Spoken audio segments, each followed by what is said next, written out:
이 영상은 지난 2013년 5월 26일 대서양 한가운데서 있었던 나이지리아 선박이 유조선을 예인하는 가운데 33m 바닷속으로 침몰한 그때 있었던 그러한 일입니다.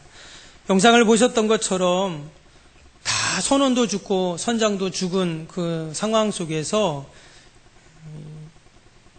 해리슨이라는 사람이 무려 3일을 그 에어포켓이라고 하는 그 배 속에서 그 좁은 공간에서 3일을 살았던, 그래서 나중에 구조되었던 그러한 영상입니다. 실제 있었던 그러한 내용인데요.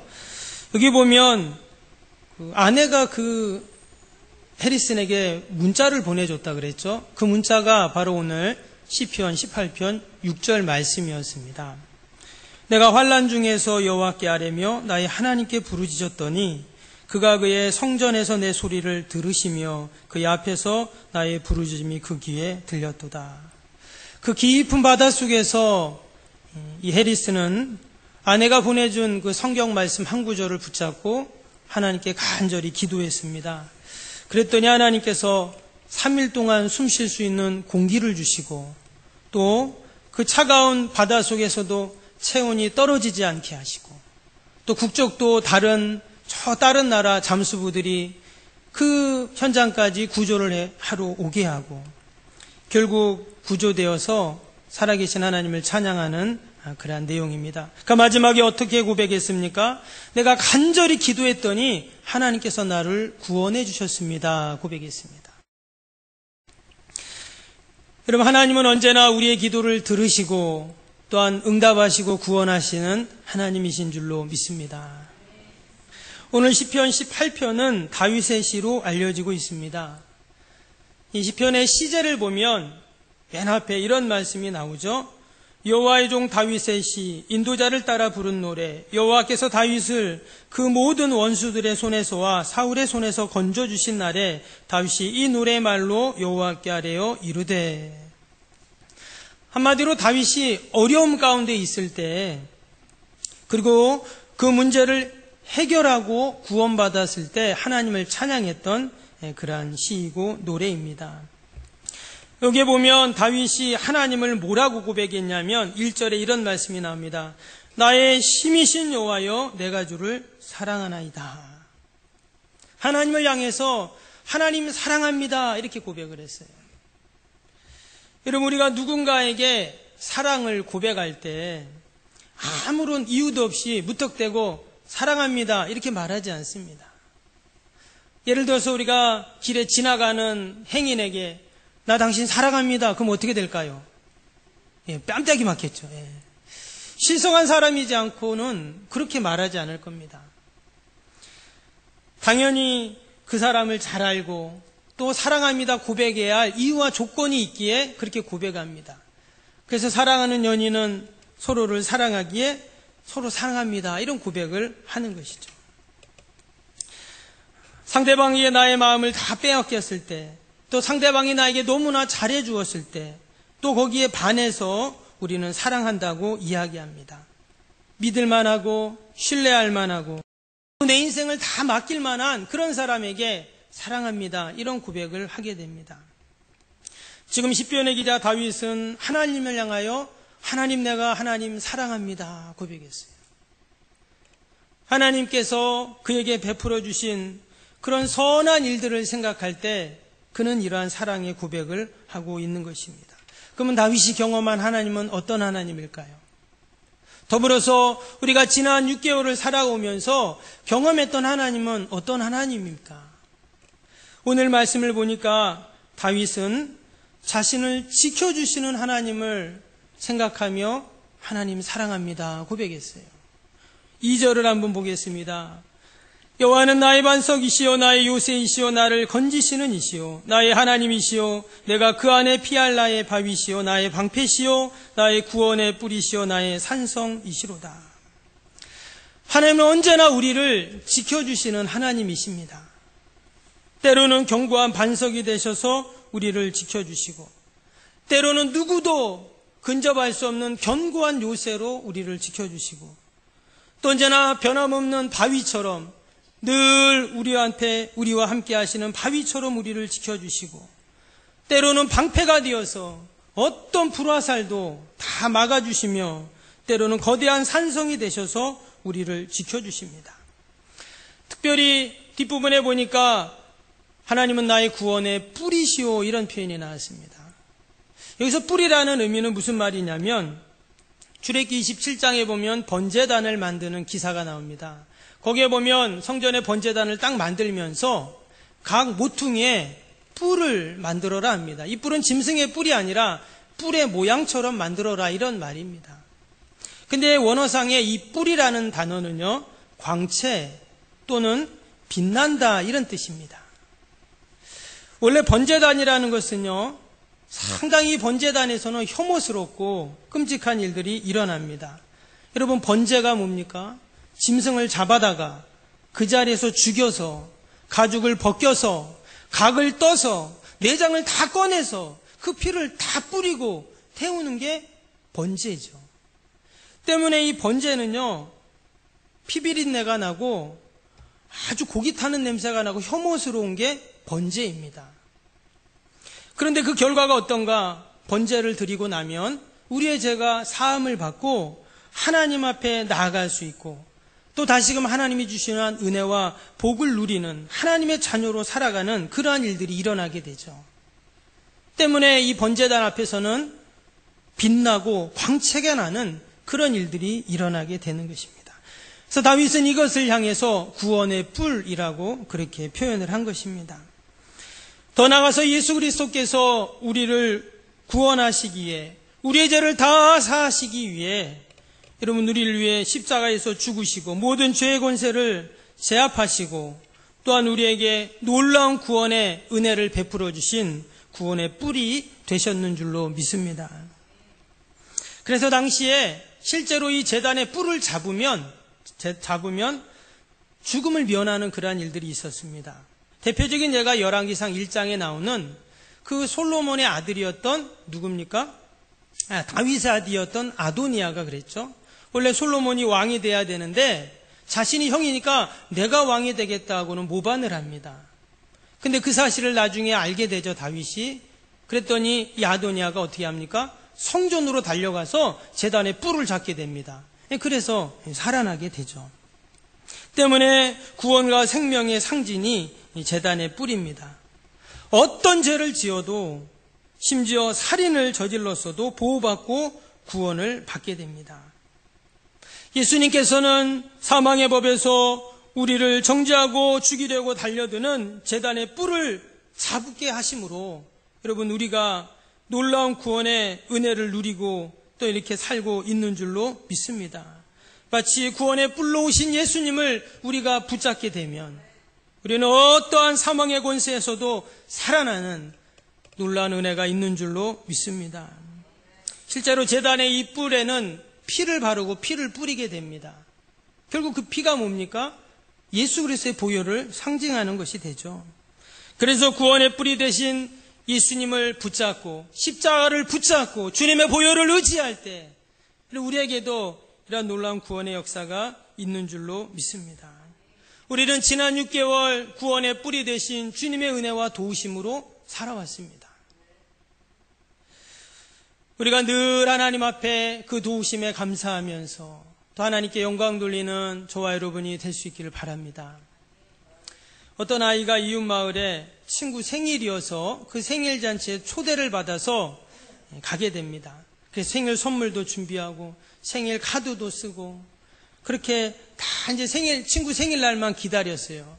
근데 생일날이 딱 되었는데 마침 아주 심한 눈보라가 치는 겁니다. 그래서 아빠가 야, 오늘 너무 눈보라가 심하니까 너 밖에 나가면 안 돼. 이렇게 이야기합니다. 그랬더니 아이가 막 땡깡을 피는 거예요. 오늘 친구들이 다 모이기로 했는데 나만 못 가면 어떻게 하냐면서 막 웁니다. 보채는 거예요. 그래서 아빠는 할 수 없이 그러면 가라고 허락을 해줍니다. 아이는 자기 방에 가서 막 두꺼운 옷을 주섬주섬 입고는 이제 문 밖을 나섰어요. 근데 보니까 정말 너무 눈보라가 심한 거예요. 앞이 보이지도 않을 정도예요. 그래도 친구들 만난다는 욕심에 발걸음을 띄웠습니다. 근데 희한하게 친구네 집에 가는데 마치 누군가가 먼저 간 것처럼 발자국이 나 있는 거예요.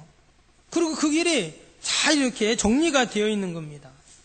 그래서 그 눈보라 속에서도 무사히 친구 집에 갈 수가 있었어요.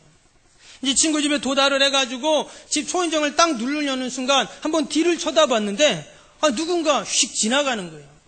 누구였을까요? 바로 자기의 아버지였습니다.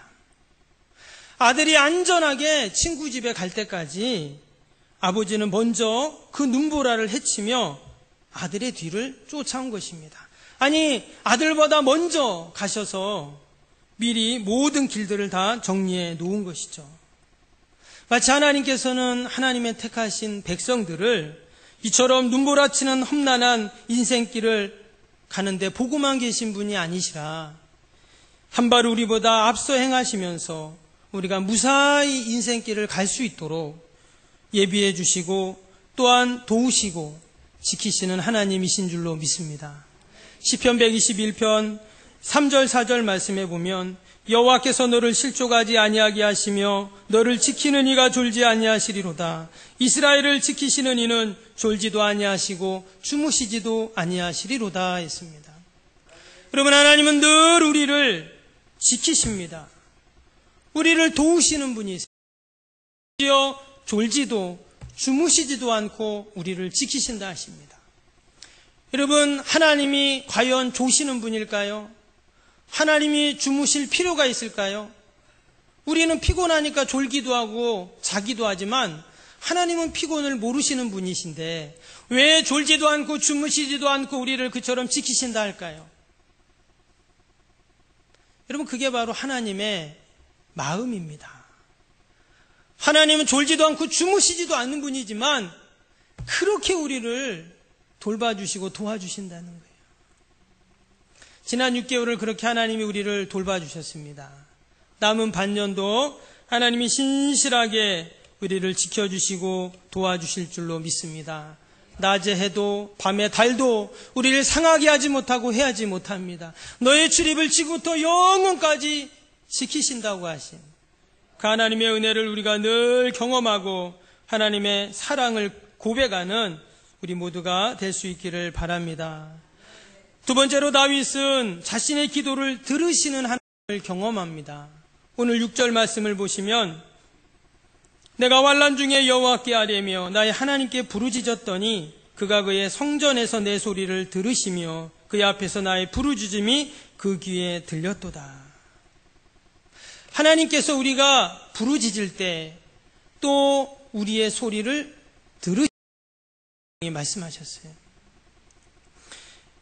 물고기 뱃속에서 기도했던 요나의 기도를 들으시는 하나님, 사자굴 속에서 기도하는 다니엘의 기도를 들으신 하나님, 죽을 병에 걸렸을 때 벽을 보며 기도했던 시스기야의 기도를 들으시고 그 감옥에 갇혔던 바울과 실라, 그 밤에 그 감옥에서의 기도를 들으시는 하나님께서 여러분들 우리의 기도를 들으시고 놀라운 구원의 은혜로 함께 하실 줄로 믿습니다.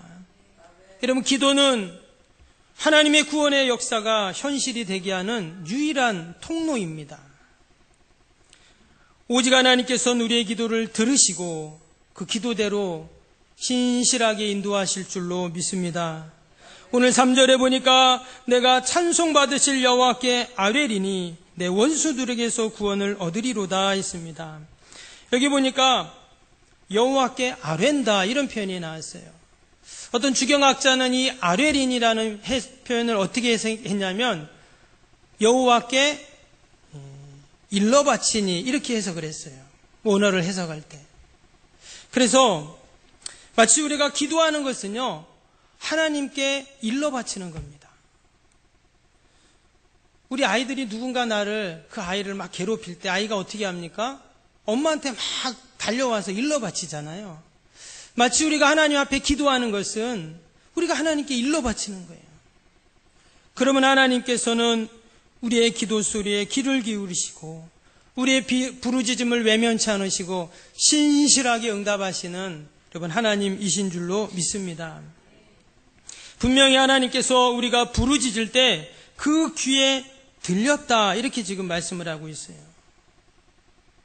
여러분, 내가 지금 기도하는 것이 여러분 하나님께 들리는 줄로 믿습니다. 내가 그냥 하소연하고 내가 그냥 하는 것이 아니라 우리의 기도가 하나님께 들립니다. 어떤 이거 과학자가 낸 이론인데요. 여러분, 우리가 말을 하잖아요. 말을 하면 우리 안에 있는 공기가 나오면서 성대에 울려가지고 입 모양에 따라 소리가 납니다. 그러면 그 소리가 입 밖으로 나오는 순간 어떻게 됩니까? 이 공기 속에 그 소리가 퍼져나가게 되죠. 근데 얼마 동안 그 소리가 나오자마자 소리는 사라집니다. 제가 지금 설교를 하지만 순간순간 목소리가 들리지만 앞에 했던 소리는 다 사라졌잖아요. 근데 우리는 그 소리가 다 사라졌다라고 생각을 하지만 과학적으로, 이론적으로 보면 그 소리는 사라지지 않았다는 거예요. 그럼 어디 있을까요? 이 공간 속에 있는 겁니다. 공간의 입자 속에 소리가 다 숨겨져 있는 거예요. 근데 인간의 청력으로는 그 소리를 들을 수 없죠. 시간이 지나면 잊어버리게 되고 또 그 소리는 지금 들리지 않죠. 근데 하나님은 어떤 하나님이십니까? 공간을 만드신 하나님이시죠. 때문에 하나님은 다 들으시는 거예요. 우리는 못 듣는 소리도 우리가 하나님께 올렸던 모든 기도는 하나님께 들림 바 됐다는 거죠. 우리는 까먹기가 일수지만, 우리는 늘 잊어버리지만 하나님은 우리의 기도를 잊지 않으시고 기도를 기억하고 계시고 때가 되면 반드시 응답하시는 하나님이신 줄로 믿습니다. 지금 저와 여러분의 기도가 이 공간 어딘가에 있습니다. 이 우주 어딘가에 그 기도가 계속 울려 퍼지고 있어요. 하나님은 그 기도를 다 듣고 계시는 거예요. 그리고 때가 되면 하나님께서 신실하게 응답하십니다. 성경을 보니까 하나님께 부르짖는 기도에 대해서 여러 가지 단어를 사용했습니다. 첫 번째는 카라라는 단어인데요. 이것은 큰 소리를 외치다, 부르짖고 간구하다, 이런 단어예요. 그게 시편 50편 15절에 나오는데, 환난 날에 나를 부르라. 내가 너를 건지리니 내가 나를 영화롭게 하리라. 여기서 그 나를 부르라 할 때 이 단어가 카라라는 단어입니다. 시편 145편 17절 18절에도 보면 여호와께서 자기에게 간구하는 모든 자, 곧 진실하게 간구하는 모든 자에게 가까이 하시는도다. 여기서 말하는 그 간구가 카라라는 부르짖음입니다. 또 샤바라는 단어도 있습니다. 시편 34편 15절에 보면 여호와의 눈은 의인을 향하고 그 귀는 그들의 부르짖음에 귀 기울이시는도다. 하나님이 부르짖는 기도에 귀 기울이시는도다. 거기에는 샤바라는 단어 있고요. 차크라는 단어도 있습니다. 이것은 괴로움 때문에 부르짖는 소리예요. 시편 34편 17절에 의인의 부르짖음에 여호와께서 들으시고 그들의 모든 환난에서 건지셨도다. 리나라는 단어도 있습니다. 시편 16편 1절인데요. 하나님이여 나의 부르짖음을 들으시며 내 귀에 유의하소서. 이것도 부르짖는 기도입니다. 근데 제가 말씀을 이렇게 찾아보면서 이 부르짖음이라는 단어가 하마라는 단어가 있어요. 하마. 우리말로 하면 하마가 뭡니까? 입 큰 이 짐승 있잖아요. 마치 하마가 입을 크게 열고 소리를 내듯 우리가 하나님 앞에 하마로 입을 크게 벌리고 부르짖을 때 하나님께서 그 기도를 들으시고 신실하게 응답하신다라는 것입니다.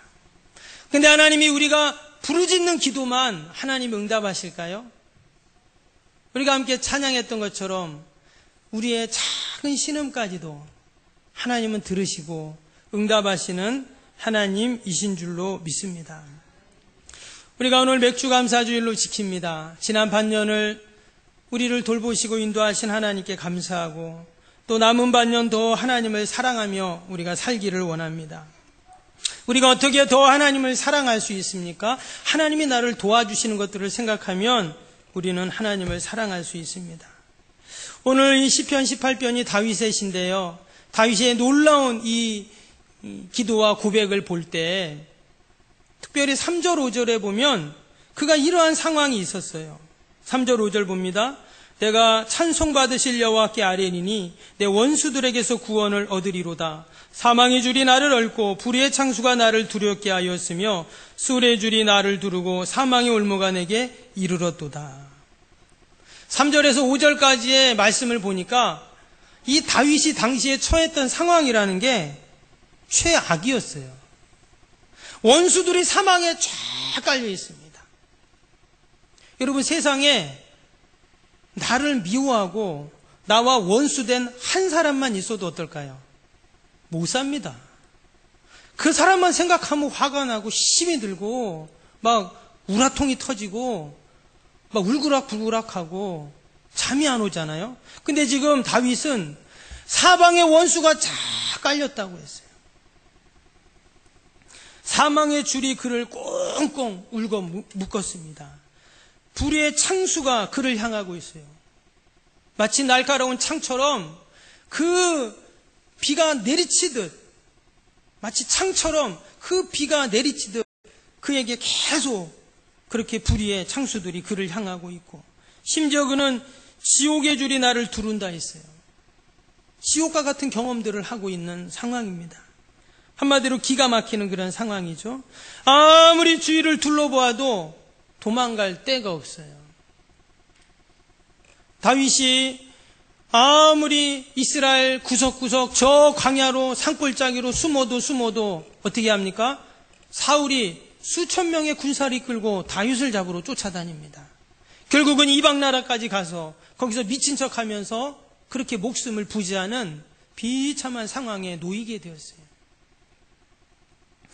그럼에도 불구하고 다윗은 어떻습니까? 늘 하나님을 향해 사랑의 고백과 믿음의 고백을 하고 있었다는 거예요. 결국 하나님이 때가 되면 어떻게 하십니까? 이처럼 원수들의 손에서와 사울의 손에서 그를 건져주시는 그런 놀라운 은혜를 경험하게 되었습니다. 여러분, 하나님께서 우리를 늘 돌보시고 구원하시는 은혜가 있을 줄로 믿습니다. 때때로 그 하나님의 구원의 손길이, 또 구원의 또 방법이 더딘 것 같고 내 생각과 다른 것 같을지라도 하나님은 반드시 때가 되매 구원하시는 은혜와 복이 있을 줄로 믿습니다. 우리의 기도를 들으시는 하나님, 늘 하나님께서 우리를 도우시는 그 은혜들을 우리가 잊지 않고 우리가 다시금 한 주간도 또 남은 반년도 그렇게 승리하는 저와 여러분이 다 되실 수 있기를 바랍니다. 우리가 함께 했던 찬양, 아까 마지막에 불렀던 하나님의 사랑을 사모하는 자 한번 다시 한번 찬양 한 곡 하고 함께 기도하겠습니다.